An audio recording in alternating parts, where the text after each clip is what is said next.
Hey there fellow simmers, and welcome back to my channel where I play The Sims 2. Remember the terrain from the previous video? This is what it turned into when I was done adjusting it in The Sims 2. Wanna see how I did it? Well, then stay tuned for the part 2 of how I created my HUD for the Build a City challenge. This time I did not lose any of the footage, and I will put it in time-lapse so that you could see the entire process step by step. And while it runs in the background, a couple of notes. First of all, this is the HUD. I mean the one that I will actually use for the Let's Play itself. You can see it already has the proper title at the top.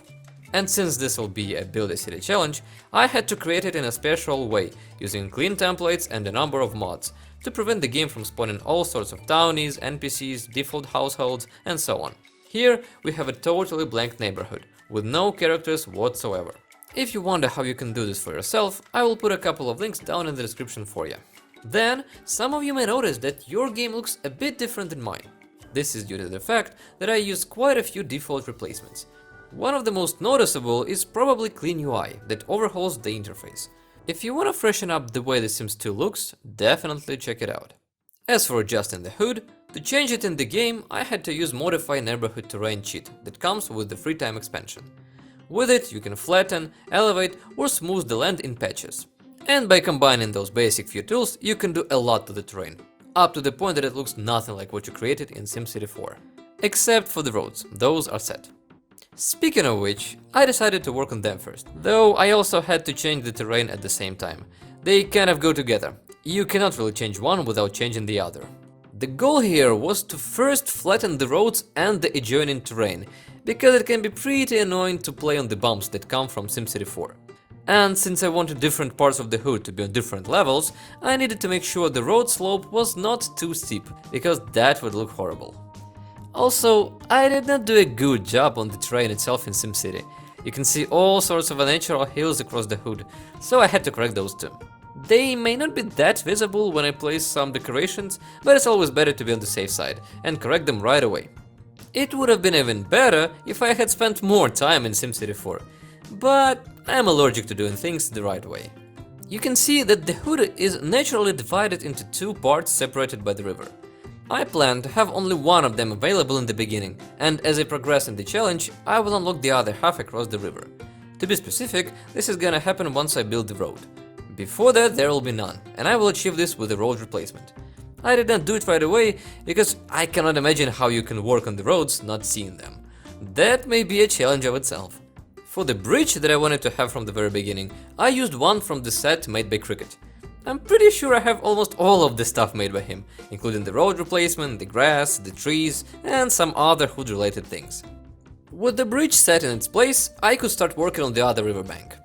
And the trickiest part here was making a proper road slant. It's always like that. It either looks too steep or messes up with the rest of the road. Hopefully the lots there will be relatively flat. Having adjusted the roads on the two sides, I had to do some final adjustments with the rest of the terrain, fixing some awkward looking hills and riverbanks, including the river creek. After all of the modified neighborhood terrain stuff was done, it was time to put some skylines. It will never stop to amaze me how much they can actually change the looks in the neighborhood. For the best result, I tried out the skylines in different corners, and I was not disappointed in the end. But skyline is only half of what makes the HUD look nice. The rest is the sky itself. I ended up using one of the Great Skies of Totalitarianism by Deus.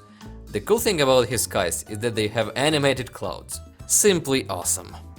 After that, I sloppily put a bunch of rocks around the mountains, and then did an even sloppier job placing the trees around the roads, the riverbanks, and so on.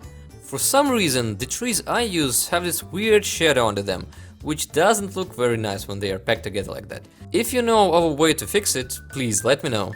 With the trees in place, I used different terrain paints to break the monotonous pattern of the grass. I figured that in the spots without any trees, the grass would be more vibrant, and so I used a darker color.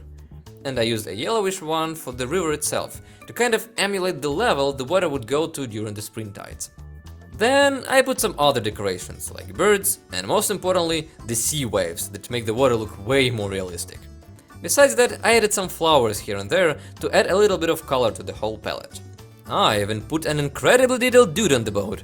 Without him, the HUD would not be complete.